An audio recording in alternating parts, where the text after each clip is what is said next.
మత్తయి సువార్త 26వ అధ్యాయము. యేసు ఈ మాటలన్నీయు చెప్పి చాలించిన తరువాత జరిగినదేమనగా, ఆయన తన శిష్యులను చూచి, 2 దినములైన పిమ్మట పస్కా పండుగ వచ్చుననియు, అప్పుడు మనుష్య కుమారుడు సిలువ వేయబడుటకై అప్పగింపబడుననియు మీకు తెలియునని చెప్పెను.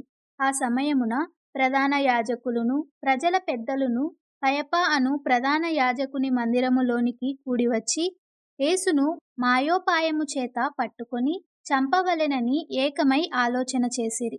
అయితే ప్రజలలో అల్లరి కలుగకుండునట్లు పండుగలో వద్దని చెప్పుకొనిరి. యేసు బెతనియాలో కుష్ఠరోగి అయిన సీమోను ఇంటనున్నప్పుడు ఒక స్త్రీ మిక్కిలి విలువగల అత్తరు బుడ్డి తీసుకొని ఆయన యొద్దకు వచ్చి, ఆయన భోజనమునకు కూర్చుండగా దానిని ఆయన తల మీద పోసెను. శిష్యులు చూచి కోపపడి, ఈ నష్టమెందుకు? దీనిని గొప్ప వెలకు అమ్మి బీదలకియ్యవచ్చునే అనిరి. యేసు ఆ సంగతి తెలుసుకొని, ఈ స్త్రీ నా విషయమై ఒక మంచి కార్యము చేసెను. ఈమెను మీరేల తొందర పెట్టుచున్నారు? బీదలెల్లప్పుడూ మీతో కూడా ఉన్నారు గాని నేనెల్లప్పుడూ మీతో కూడా ఉండను. ఈమె ఈ అత్తరు నా శరీరము మీద పోసి నా భూస్థాపన నిమిత్తము దీనిని చేసెను. సర్వలోకమందు ఈ సువార్త ఎక్కడ ప్రకటింపబడునో అక్కడ ఈమె చేసినదియు ఈమె జ్ఞాపకార్థముగా ప్రశంసింపబడునని మీతో నిశ్చయముగా చెప్పుచున్నానని వారితో అనెను. అప్పుడు 12 మందిలో నొకడగు ఇస్కరియోతు యూదా ప్రధాన యాజకుల యొద్దకు వెళ్ళి, నేనాయనను మీకప్పగించిన ఎడల నాకేమి ఇత్తురని వారినడిగెను. అందుకు వారు 30 వెండి నాణెములు తూచి వానికిచ్చిరి. వాడప్పటి నుండి ఆయనను అప్పగించుటకు తగిన సమయము కనిపెట్టుచుండెను. పులియని రొట్టెల పండుగలో మొదటి దినమందు శిష్యులు యేసునొద్దకు వచ్చి, పస్కాను భుజించుటకు మేము నీ కొరకు ఎక్కడ సిద్ధపరచగోరుచున్నావని అడిగిరి. అందుకాయన, మీరు పట్టణమందున్న ఫలాని మనుష్యుని యొద్దకు వెళ్ళి, నా కాలము సమీపమై యున్నది, నా శిష్యులతో కూడా నీ ఇంట పస్కాను ఆచరించెదనని బోధకుడు చెప్పుచున్నాడని అతనితో చెప్పుడనెను. యేసు తమకాజ్ఞాపించిన ప్రకారము శిష్యులు చేసి పస్కాను సిద్ధపరిచిరి. సాయంకాలమైనప్పుడు ఆయన 12 మంది శిష్యులతో కూడా భోజనమునకు కూర్చుండెను.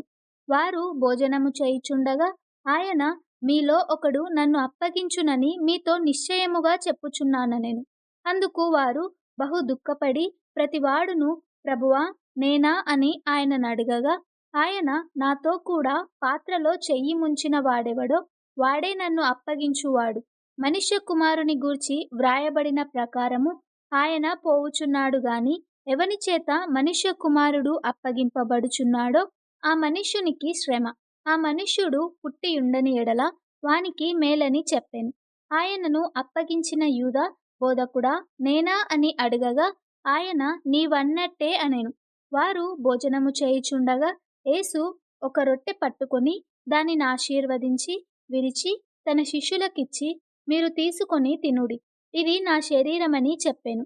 మరియు ఆయన గిన్నె పట్టుకొని కృతజ్ఞతాస్తుతులు చెల్లించి వారికిచ్చి, దీనిలోనిది మీరందరూ త్రాగుడి, ఇది నా రక్తము, అనగా పాపక్షమాపణ నిమిత్తము అనేకుల కొరకు చిందింపబడుచున్న నిబంధన రక్తము. నా తండ్రి రాజ్యములో మీతో కూడా నేను ఈ ద్రాక్షారసము క్రొత్తదిగా త్రాగు దినము వరకు ఇకను దాని త్రాగనని మీతో చెప్పుచున్నాననెను. అంతటా వారు కీర్తన పాడి ఒలీవల కొండకు వెళ్ళిరి. అప్పుడు యేసు వారిని చూచి, ఈ రాత్రి మీరందరూ నా విషయమై అభ్యంతరపడెదరు. ఏలయనగా గొర్రెల కాపరిని కొట్టుదును, మందలోని గొర్రెలు చెదిరిపోవును అని వ్రాయబడి ఉన్నది గదా.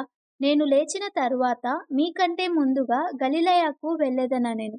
అందుకు పేతురు, నీ విషయమై అందరూ అభ్యంతరపడినను నేను ఎప్పుడునూ అభ్యంతరపడనని ఆయనతో చెప్పగా, యేసు అతని చూచి, ఈ రాత్రి కోడి కూయక మునుపే నీవు నన్ను ఎరగనని ముమ్మారు చెప్పెదవని నీతో నిశ్చయముగా చెప్పుచున్నాననెను. పేతురు ఆయనని చూచి, నేను నీతో కూడా చావవలసి వచ్చినను నిన్ను ఎరగనని చెప్పననెను.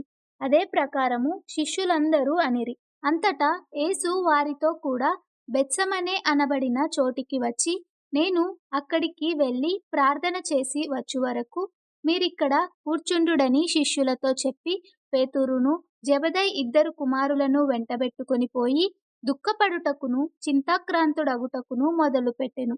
అప్పుడు యేసు, మరణమగునంతగా నా ప్రాణము బహు దుఃఖములో మునిగియున్నది.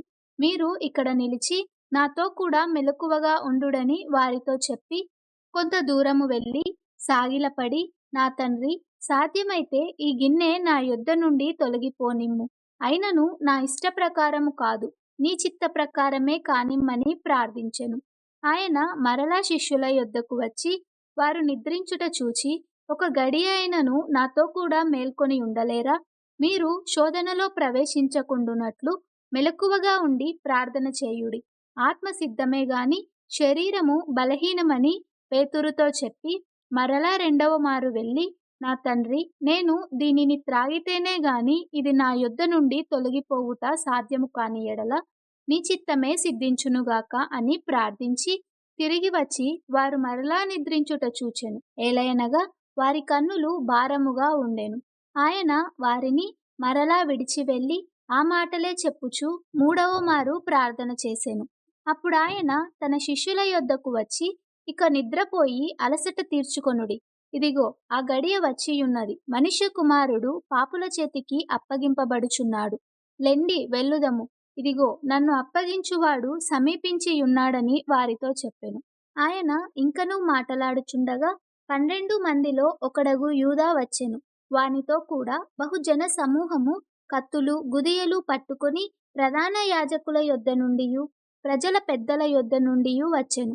ఆయనను అప్పగించువాడు నేనెవరిని ముద్దు పెట్టుకొందునో ఆయనే యేసు, ఆయనను పట్టుకొనుడని వారికి గురుతు చెప్పి వెంటనే యేసునొద్దకు వచ్చి, బోధకుడా, నీకు శుభమని చెప్పి ఆయనను ముద్దు పెట్టుకొనెను. యేసు, చెలికాడా, నీవు చేయవచ్చినది చేయుమని అతనితో చెప్పగా వారు దగ్గరకు వచ్చి ఆయన మీద పడి ఆయనను పట్టుకొనిరి. ఇదిగో, యేసుతో కూడా ఉన్న వారిలో ఒకడు చెయ్యి చాచి కత్తి దూసి ప్రధాన యాజకుని దాసుని కొట్టి వాని చెవి తెగ నరికెను. యేసు, నీ కత్తి వరలో తిరిగి పెట్టుము. కత్తి పట్టుకొను వారందరూ కత్తి చేతనే నశింతురు. ఈ సమయమున నేను నా తండ్రిని వేడుకొనలేననియు, వేడుకొనిన ఎడల ఆయన 12 సేనా వ్యూహముల కంటే ఎక్కువ మంది దూతలను ఇప్పుడే నాకు పంపడనియు నీవనుకొనుచున్నావా? నేను వేడుకొనిన ఎడల ఇలాగు జరగవలెనను లేఖనము ఎలాగు నెరవేరునని అతనితో చెప్పెను.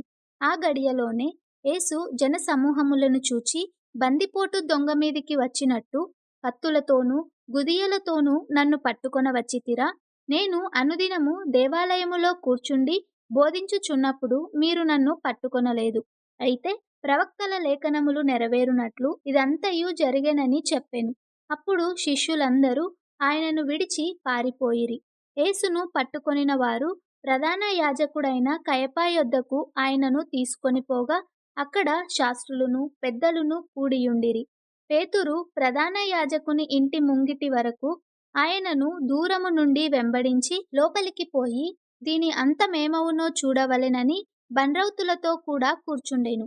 ప్రధాన యాజకులును మహాసభ వారందరూను యేసును చంపవలెనని ఆయనకు విరోధముగా అబద్ధ సాక్ష్యము వెదుకుచుండిరి. కాని అబద్ధ సాక్షులనేకులు వచ్చినను సాక్ష్యమేమియూ దొరకలేదు. తుదకు 2 మనుష్యులు వచ్చి, వీడు దేవాలయమును పడగొట్టి 3 దినములలో దానిని కట్టగలనని చెప్పెననెను. ప్రధాన యాజకుడు లేచి, నీవు ఉత్తరమేమియూ చెప్పవా? వీరు నీ మీద పలుకుచున్న సాక్ష్యమేమని అడగగా యేసు ఊరకుండెను. అందుకు ప్రధాన యాజకుడు ఆయనను చూచి, నీవు దేవుని కుమారుడవైన క్రీస్తు అయితే ఆ మాట మాతో చెప్పుమని జీవము గల దేవుని తోడని నీకు ఆనబెట్టుచున్నాననెను. అందుకు యేసు, నీవన్నట్టే.